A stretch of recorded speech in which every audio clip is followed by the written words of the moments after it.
திருவண்ணாமலை கார்த்திகை தீப திருவிழாவின் 7ஆம் நாளில் 59 அடி உயரமும் 200 டன் எடையும் கொண்ட மகா ரத தேரோட்டம் நடைபெற்றது. தேரில் சிறப்பு அலங்காரத்துடன் உண்ணாமலை அம்மனுடன் வீற்றிருந்த அண்ணாமலையாரை கைலாய வாத்தியங்கள் முழங்க அண்ணாமலையாருக்கு அரோகரா என்ற பக்தி முழக்கத்தோடு பக்தர்கள் ரத வீதிகளில் வடம் பிடித்து சென்றனர்.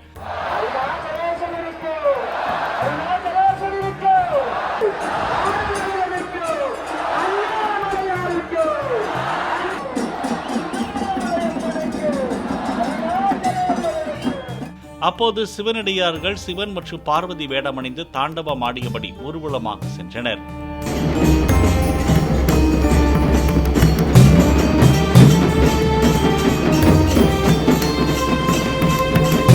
முன்னதாக அதிகாலையில் பஞ்சமூர்த்திகள் வீதி உலாவும், அதனைத் தொடர்ந்து விநாயகர் மற்றும் சுப்பிரமணியர் தேரோட்டமும் நடைபெற்றது.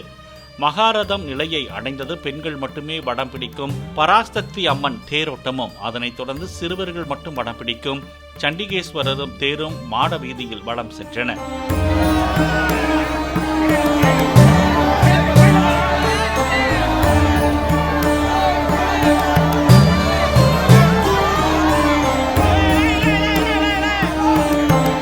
வடக்கு மண்டல ஐஜி அஸ்ரா காக் தலைமையில் 4000 போலீசார் தேரோட்ட பாதுகாப்பு பணியில் ஈடுபடுத்தப்பட்டனர்.